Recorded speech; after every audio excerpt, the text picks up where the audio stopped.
The ship landed on Vela Prime, just as the three suns began to set. Tejo stood at the exit door and looked out at the alien world. The sky was purple and orange. The buildings were tall and made of something that looked like glass but shined like diamonds. Everything was beautiful. Everything was strange. He was the first human to ever serve in the Velan Royal Guard. This was supposed to be an honor. But Tejo knew the truth. He was here because Earth needed allies, and the Velans needed proof that humans could be useful. He was not a guest. He was a test. A Velan officer met him at the landing pad. The officer was tall, almost 8 feet, with skin that looked like pale blue crystal. His eyes had no pupils, just swirling silver light. He looked down at Tejo, the way someone might look at a small insect. "You are the human," the officer said. It was not a question. "I am," Tejo replied. He kept his voice calm and his back straight. The officer made a sound that might have been a laugh. "Smaller than I expected. Follow me. Try to keep up." Try to keep up, Tejo followed. He did not complain about the pace, even though the Velan's legs were twice as long as his. He had been a soldier on Earth for 15 years. He had fought in 3 wars. He had been shot twice, stabbed once, and buried under rubble for 6 hours. Walking fast was not going to break him. The palace was even more impressive than the city. It rose into the sky like a frozen waterfall, all curves and light. Guards stood at every entrance. They were all Velans, all armed with weapons that hummed with energy. They all stared at Tejo as he passed. He heard whispers, some in the Velan language, some in the common galactic tongue that everyone used for trade. "That is the human? So small, so soft. Why would they send something so weak?" Tejo kept walking. He had heard worse. The officer brought him to a large hall where the royal family waited. King Dowan sat on a throne made of living crystal that pulsed with soft light. He was old for a Velan, nearly 400 years, but he still looked strong. His face was hard and his eyes were cold. Queen Sora sat beside him. She was quieter, her expression impossible to read. She watched Tejo the way a scientist might watch an experiment. And then there was Princess Nari. She was young, maybe 60 years old, which meant she was barely an adult by Velan standards.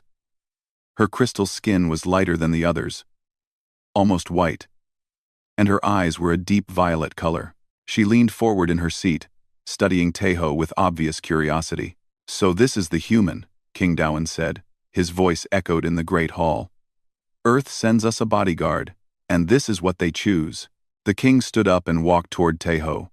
He circled him slowly, like a predator examining prey. "Tell me, human, what can you do? Can you survive in the vacuum of space? Can you heal from wounds in hours?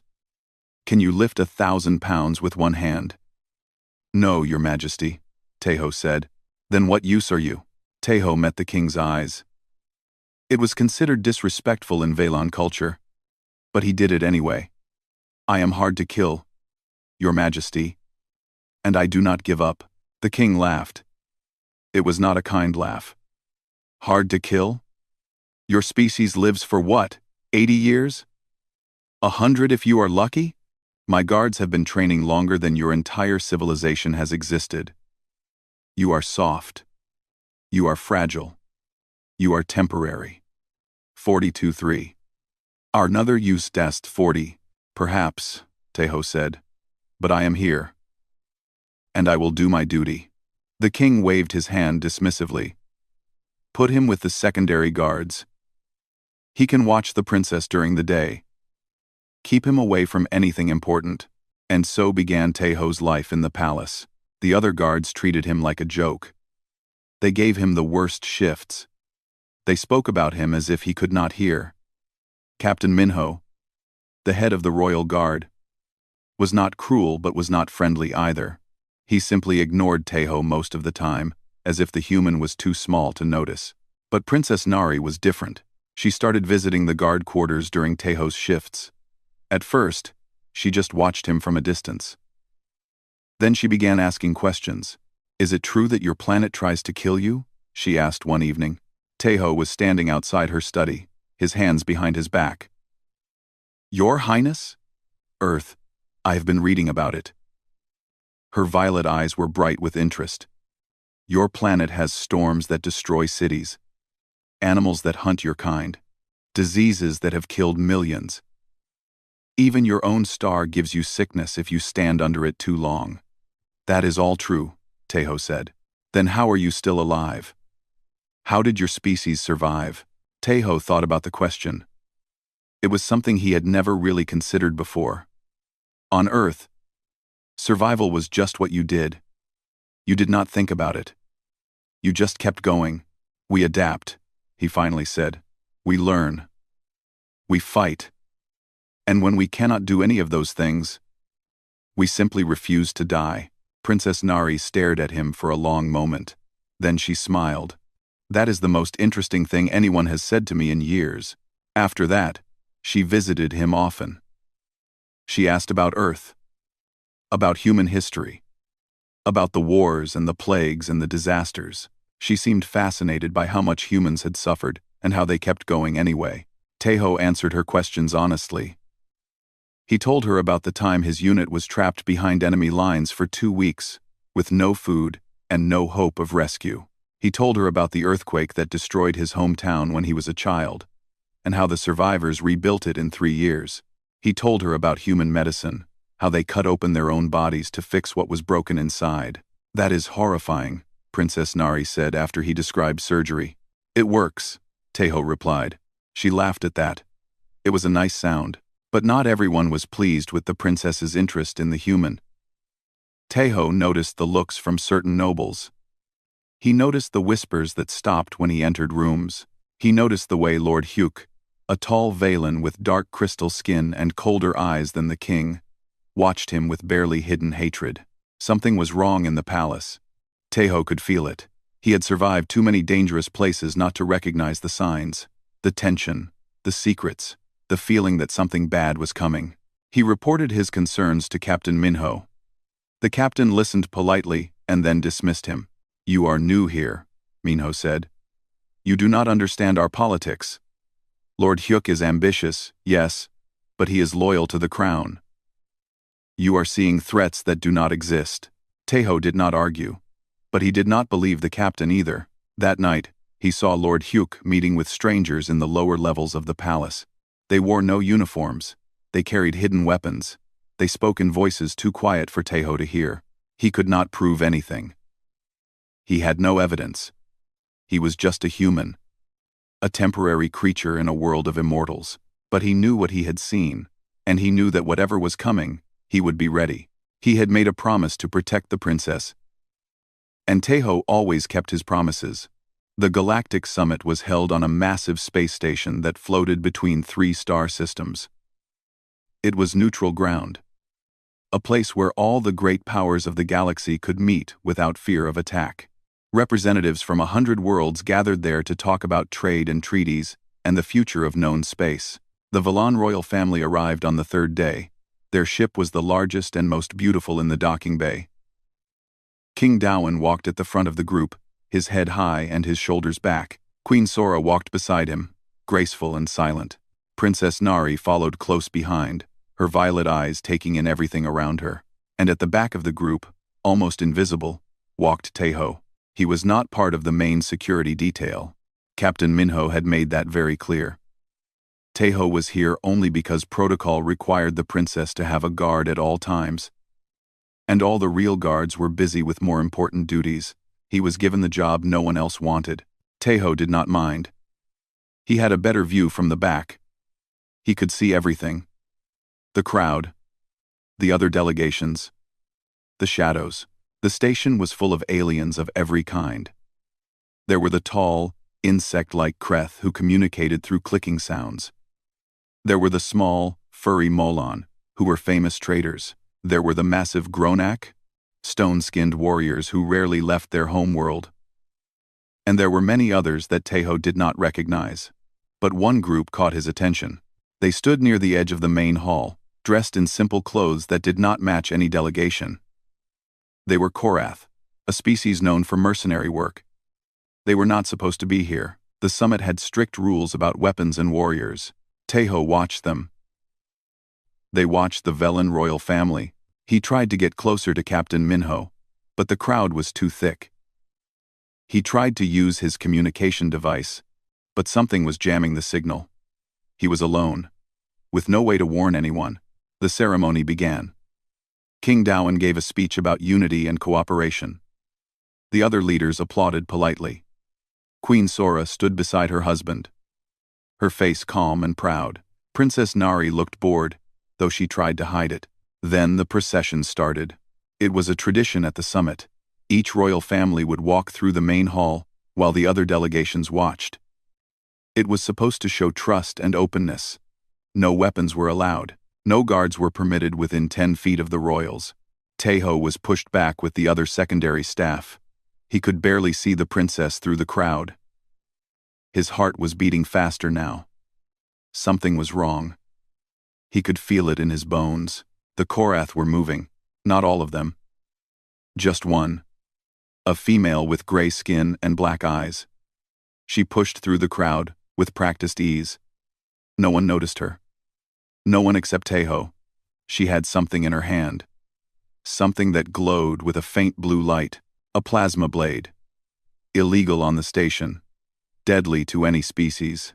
Teho did not think.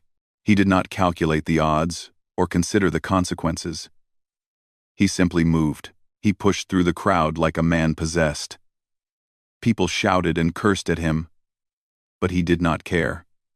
He had to reach the princess. He had to stop what was about to happen. The assassin was faster. She broke through the last line of spectators and ran toward Princess Nari. The blade extended, a shaft of blue fire that hummed with deadly energy. The princess turned. Her violet eyes went wide with shock. She was frozen. Unable to move. Unable to scream.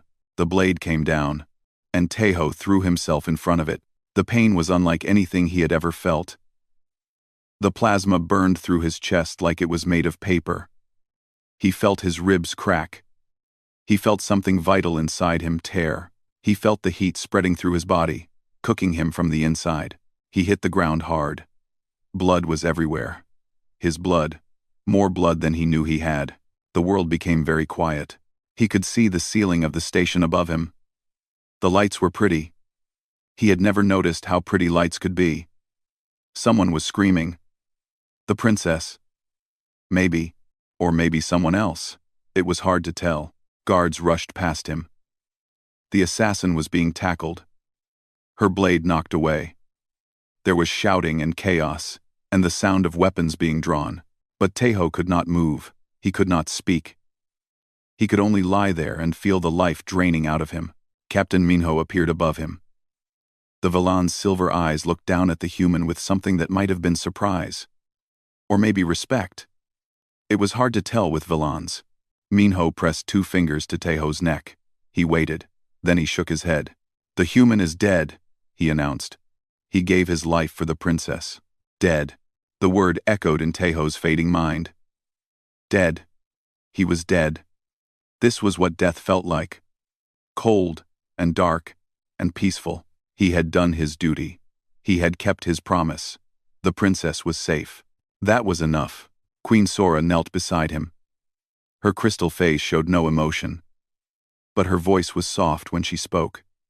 Remove him with full honors. He earned that much. King Dawen stood nearby, his expression complicated. He had spent months dismissing the human as weak and useless.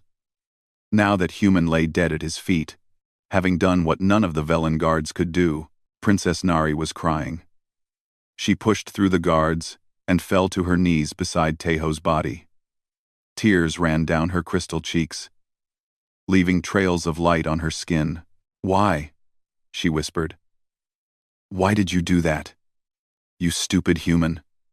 You brave, stupid human. Teho could not answer.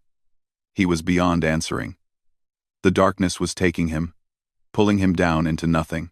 But then something strange happened. Deep inside his dying body, something sparked. A chemical reaction, buried in his DNA, passed down through 1,000,000 years of evolution on a planet that never stopped trying to kill his species.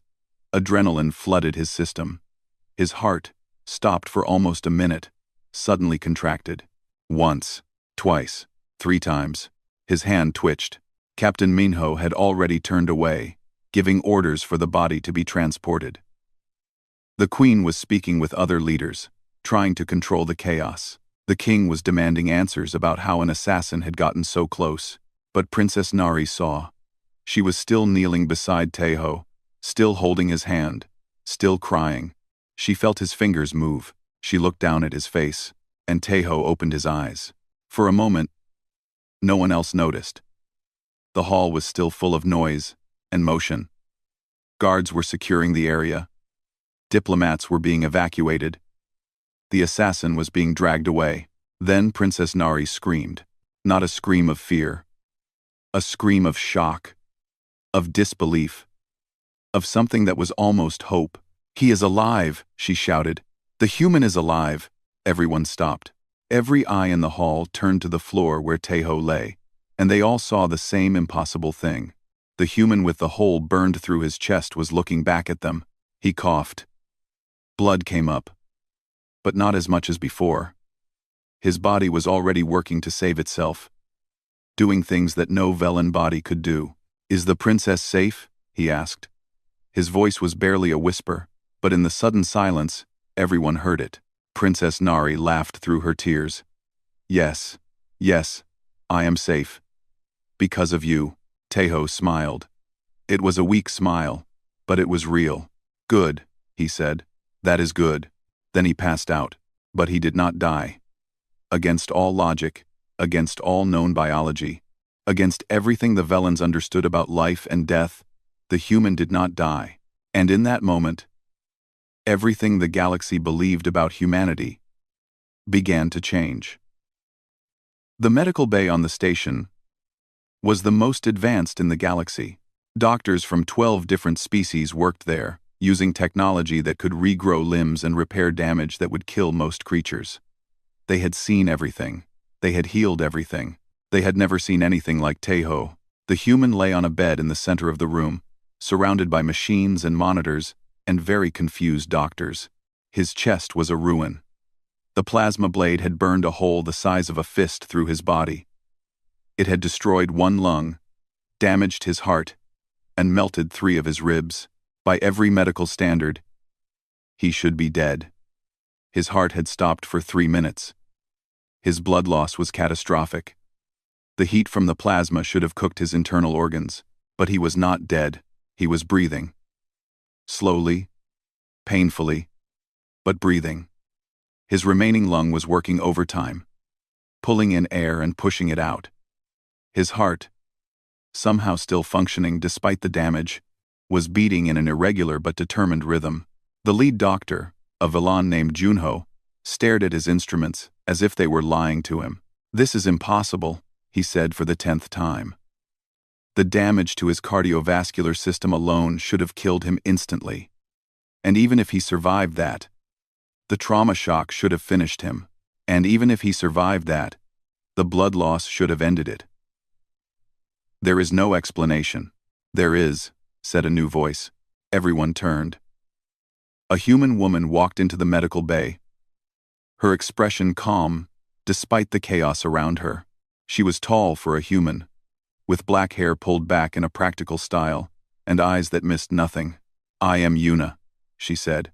"I am the human ambassador stationed on Vela Prime.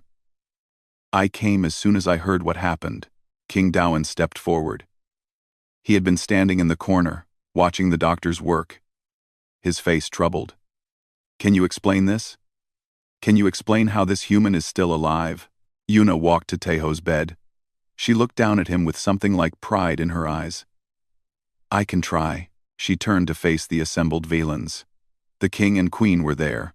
Princess Nari stood nearby, her eyes red from crying but her gaze fixed on Teho.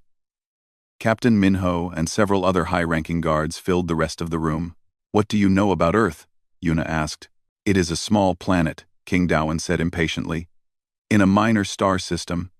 Your species is young and short-lived." "What does this have to do with anything?" "Everything." Yuna clasped her hands behind her back. "Earth is what we call a death world. Category 7, one of the most hostile environments in the known galaxy. where intelligent life has still managed to evolve. She began to pace slowly, her voice taking on the tone of a teacher explaining something important. Our planet has extreme weather, hurricanes that can destroy entire cities, earthquakes that split the ground open, floods, droughts, fires, ice ages. Every few million years, something wipes out most of the life on our world. And yet, life always comes back. We always come back. Dr. Junho was listening intently now. But how? Your bodies are so fragile. Are they? Yuna smiled. Let me tell you about human biology. We have a chemical in our bodies called adrenaline. When we are in danger, this chemical floods our system. It makes us faster, stronger, and almost immune to pain. Soldiers have been known to keep fighting with injuries that should have killed them, simply because their bodies refused to accept that they were dying. She gestured to Taeho. But that is not all. Human cells have an incredible ability to repair themselves. We can recover from injuries that would permanently disable other species. We can survive diseases that have wiped out entire alien populations. We can go without food for weeks, without water for days, without sleep for longer than you would believe possible. But his heart stopped, Captain Minho said. I checked myself. There was no pulse. Human hearts can restart, Yuna said simply. It happens more often than you might think. Our bodies have backup systems, fail-safes built into our biology by millions of years of evolution on a planet that was always trying to kill us. When everything else fails, something deep inside us refuses to give up. There was silence in the room. Princess Nari stepped forward. So humans cannot die? Of course we can die, Yuna said gently. We are mortal, just like any other species, but we are very, very hard to kill. And more importantly, we never stop trying to live. Dr. Junho looked at his instruments again. His vital signs are stabilizing. It should not be possible, but they are.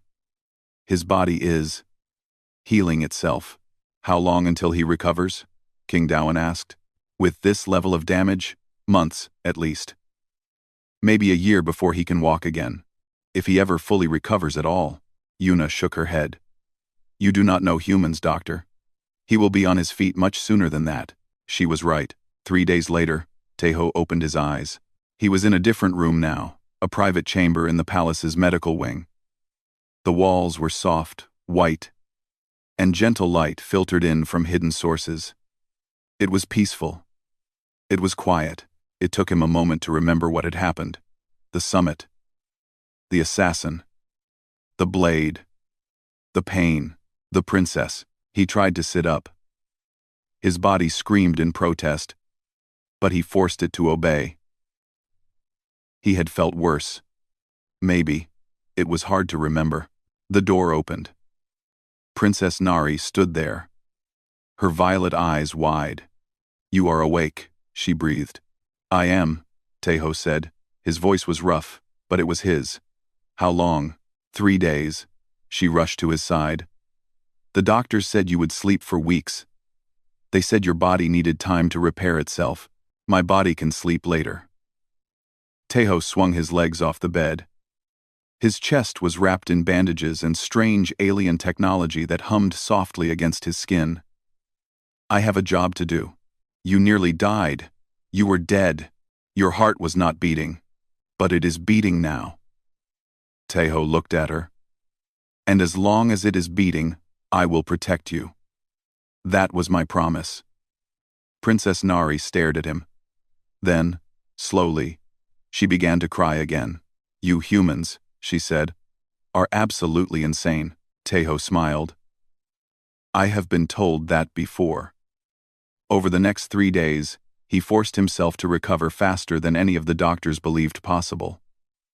He walked when they said he should be bedridden. He exercised when they said he should be resting. He pushed his body harder than it had ever been pushed, and his body responded. By the 6th day, he was standing on his own. By the 7th, he was walking the halls of the palace. By the 8th, he reported for duty. Captain Minho met him at the guard station. The Villan looked at Taeho with an expression that was very different from the dismissive attitude of before. You should be dead, Minho said. I get that a lot. How are you even standing? I have seen the damage reports. A Velan warrior would need 6 months in a healing pod to recover from such wounds. Teho shrugged, then winced at the pain. Humans are stubborn. Minho studied him for a long moment. Then, slowly, he held out his hand. I was wrong about you, he said. I thought you were weak because you were different. But true strength is not about how hard you can hit, or how long you can live. It is about never giving up, and you, human, are the strongest person I have ever met. Teho took his hand. It was the first time a Velan had ever shown him respect. Word of what happened spread quickly through the palace. The human who took a plasma blade to the chest and lived. The human who was declared dead and opened his eyes 3 minutes later. The human who was walking again in less than a week. Some called it a miracle. Others called it impossible. But everyone agreed on one thing. Humans were not what they seemed, and Teho was only the beginning. The investigation into the assassination attempt was swift and brutal. Within hours of returning to Vela Prime, Captain Minho and his guards had arrested over 20 suspects. Within days, they had traced the plot back to its source. Lord Hugh stood in chains before the throne. The great hall was packed with nobles and advisors, all watching in silence as the evidence was presented. The conspiracy ran deep. Lord Hyuk had been planning for years, building a network of allies who shared his belief that the Velan Empire was growing weak, that the alliance with Earth was a mistake, that the royal family had lost their way. The assassin at the summit was just the beginning. If Princess Nari had died, chaos would have followed. And in that chaos, Hyuk would have made his move. King Dawen's face was like stone as he listened to the accusations. When the evidence was finished, he stood. Do you deny these charges? He asked. Lord Hyuk raised his head. Even in chains, he showed no fear. I deny nothing. The princess is a fool. She spends her time talking to humans instead of preparing for war. And you, my king, have forgotten what made our empire great. We are Velans. We are conquerors. We should not be making treaties with lesser species. He turned his head and looked directly at Teho, who stood among the guards near the throne. Especially not with animals like that one. Teho said nothing. He had heard worse. King Dawen's voice was cold. Lord Hyuk, for the crime of high treason and attempted murder of the heir to the throne, you are sentenced to death. The execution will take place at dawn. Hyuk laughed. Kill me then. But know this. I am not alone. There are others who share my vision. Others who will not rest until the old ways are restored. This is not the end, my king. This is only the beginning. He was taken away. But his words hung in the air like poison. In the days that followed, the palace changed. The guards who had once mocked Teho now nodded when they saw him. Some even bowed. He was no longer the weak human who did not belong. He was the man who had taken a killing blow for their princess and refused to die. Captain Minho began inviting him to training sessions. Not as a student, but as an equal. The Velan warriors watched with fascination as Teho demonstrated human combat techniques. Boxing, wrestling, martial arts that had been developed over thousands of years on Earth. Your fighting style is so different, Minho observed after a sparring match. You do not try to overpower your opponent. You wait. You adapt. You find weaknesses. Humans are not the strongest species, Teho said. We never have been, but we survived by being smarter, faster, and more flexible than anything that tried to eat us. Eat you? Our planet is full of predators. Things with teeth and claws and venom. Things much bigger and stronger than us. But we are still here. And most of those predators are not. Minho considered this. Perhaps there is more to your species than we understood. Princess Nari visited Teho often during his continued recovery. She would sit with him in the gardens and ask questions about Earth and humanity. He answered them all. Glad to have someone who was genuinely interested. Tell me about human families, she said one afternoon. The sky above them was soft purple, and the alien flowers around them released a sweet scent. What do you want to know? Do humans love the way Velans do? Teho thought about the question. I believe so. We love deeply. We form bonds that last our entire lives. Some would say we love too much. It makes us vulnerable, but also strong, Nari said softly. You took that blade for me. You did not even hesitate. Why? Because you were in danger, and I had promised to protect you, but you could have died. You did die. For a few minutes. Why would you risk everything for someone you barely know? Teho looked at her. In the soft light, with her violet eyes and her pale crystal skin, she looked almost human. Almost familiar. On Earth, he said, we have a saying. There is no greater love than to lay down your life for a friend. I do not know if we are friends, Princess, but I know you are someone worth protecting. That was enough for me. Nari was quiet for a long moment. Then she reached out and took his hand. Her crystal fingers were cool against his skin. We are friends, she said. I think we have been for some time. 2 weeks after Lord Hyuk's execution, King Dawan summoned Teho to the throne room. It was a private audience. Only the king, queen, princess, and Captain Minho were present. Teho walked in alone. Unsure of what to expect, King Dawan stood as Teho entered. The gesture was significant. A Velan king did not stand for anyone beneath his station. Teho of Earth, the king said. I owe you an apology. The words hung in the air. Teho had not expected them. I judged you by your appearance. Dawan continued. I looked at your small body and your short lifespan and saw weakness. I was wrong. True strength is not measured in muscle or years. It is measured in courage, in determination, in the willingness to sacrifice everything for what you believe in. He stepped down from the throne and walked toward Teho. You saved my daughter's life. You took a blow that would have killed any Velan warrior. And then you did the impossible. You came back. You refused to die. The king stopped in front of Teho. They were almost the same height now, with Dawan bending slightly. I am offering you a position, he said. Not as a secondary guard. Not as a token human in my palace. I am offering you the position of the princess's sworn protector. You will be granted all the rights and honors of a Velan knight. You will be recognized as one of us. Teho felt something tighten in his chest. It was not pain from his injuries. It was something else. Pride. Maybe. Or gratitude. I accept, he said. I will protect the princess with my life. Whatever remains of it. Queen Sora spoke for the first time. Let us hope you do not need to prove that again too soon. But in the shadows of the palace, others were listening. Lord Hyuk was dead. But his words had been true. He was not alone. There were other nobles who shared his vision, other plotters who believed the alliance with Earth was a mistake. They had failed once. They would not fail again. New plans were being made. New alliances were being formed. If one assassin could not kill a human, then they would send many. If stealth did not work, they would use force. The human had become a symbol, a sign that the old ways were dying. And some would do anything to bring those old ways back. War was coming to the palace. And this time, there would be no place to hide. Teho did not know what was coming. But he could feel it. The same way he had felt the danger at the summit.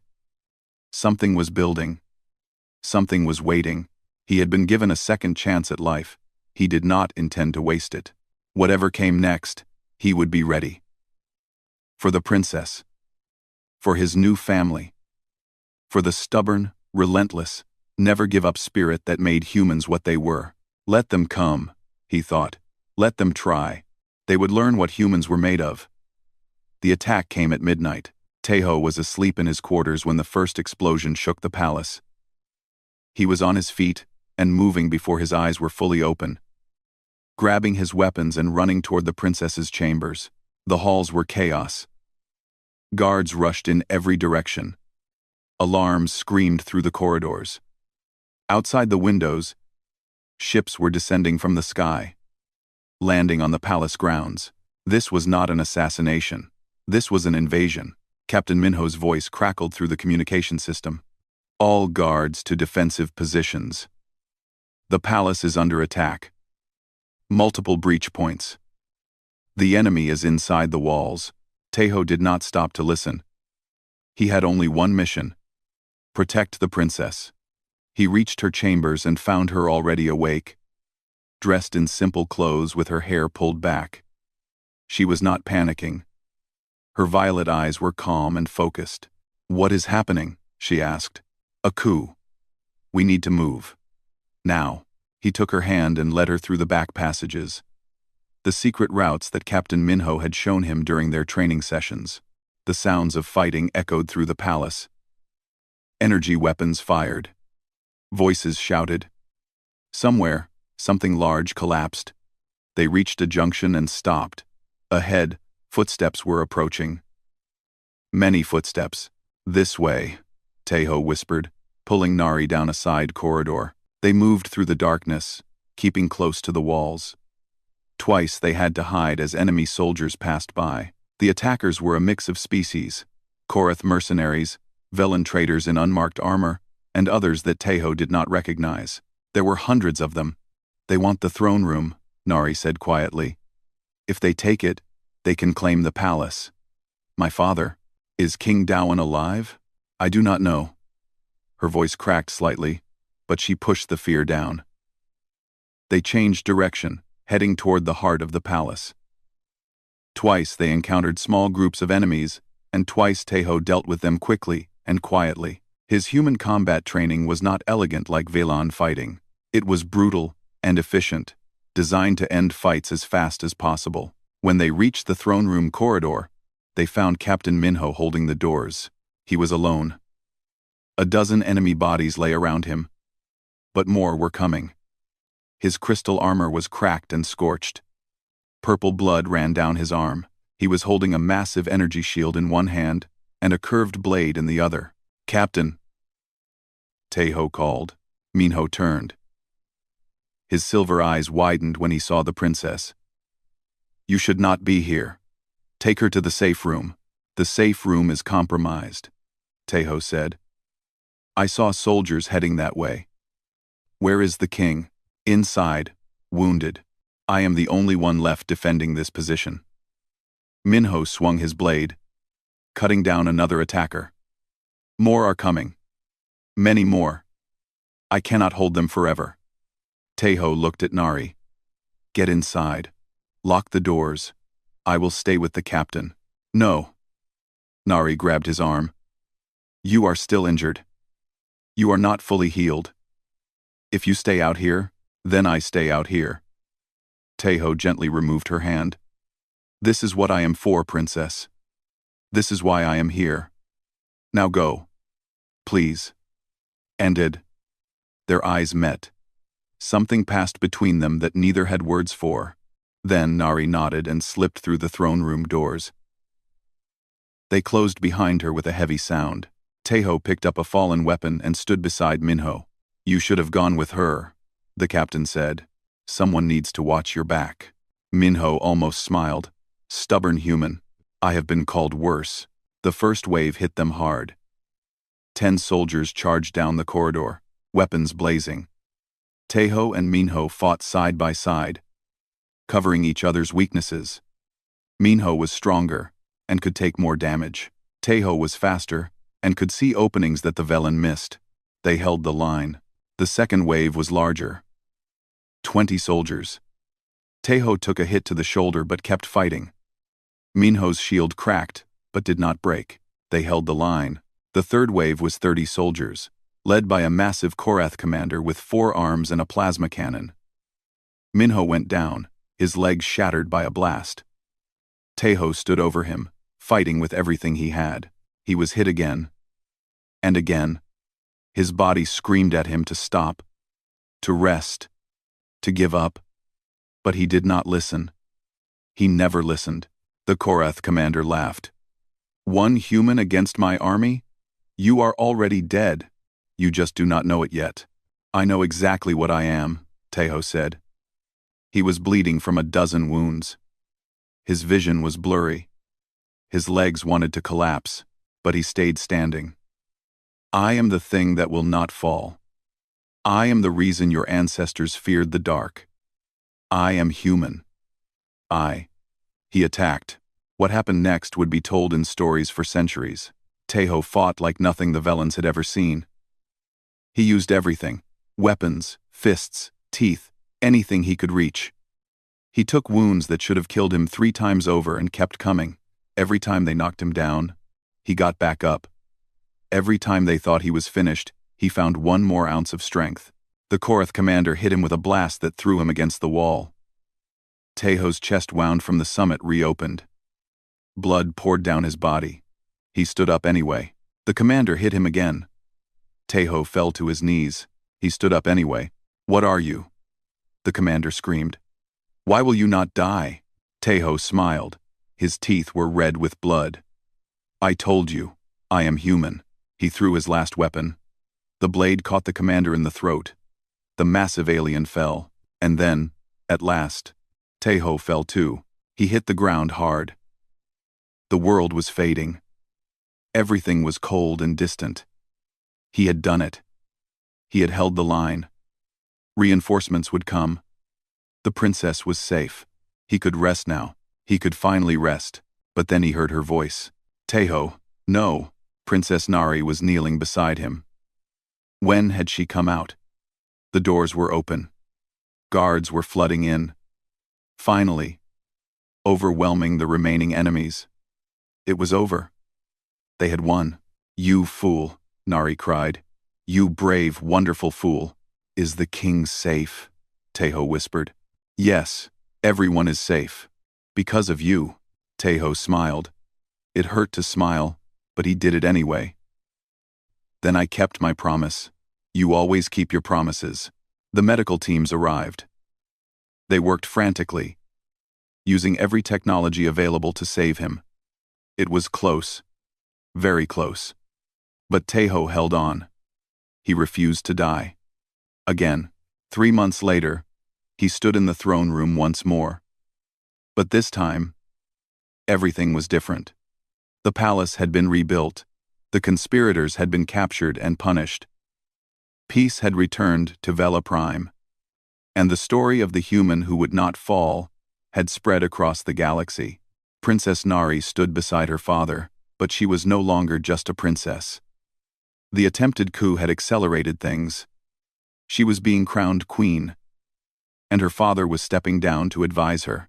New Queen Nari stood before her people, tall and proud in her ceremonial robes. And beside her, wearing the armor of the royal guard with the insignia of sworn protector, stood Tejo. Foreign dignitaries from a dozen worlds had come to witness the coronation. Many of them looked at Tejo with curiosity, some with fear. One, a representative from a species that had been hostile to humanity, approached after the ceremony. Why do you keep a human so close? He asked the new queen. Queen Nari smiled. It was the same smile she had worn when Tejo first explained what it meant to be human. Because when everything else fails, she said, humans do not. She looked at Tejo. He looked back at her. There was something in that look that went beyond friendship, beyond duty. It was the look of 2 people who had faced death together and come out the other side. Humans are not the strongest species, Nari continued. They are not the fastest or the longest lived. But they have something no other species has. They refuse to give up. They refuse to stop fighting. They refuse to die, even when the universe itself demands it. She turned back to the diplomat. That is why I keep a human close. Because no matter what comes, I know he will stand beside me. And that is worth more than all the strength in the galaxy. Tejo said nothing. He did not need to. His presence said everything. The human who took a killing blow for a princess. The human who came back from death. The human who held off an army with nothing but courage and the refusal to fall. He was just one man from a small planet in a minor star system, but he had shown the galaxy something it had never understood before. Humans were not weak because they were fragile. They were strong because they had to be. They were survivors. Fighters, the children of a death world who had learned to spit in the face of oblivion and keep walking. And now the galaxy knew. When they asked about Tejo in the years that followed, Queen Nari always told the same story. The story of the night she almost died and the human who saved her. The story of the man who refused to give up. The story of why you should never, ever underestimate a human. Because they will get back up. They will keep fighting. They will not fall. Not now. Not ever.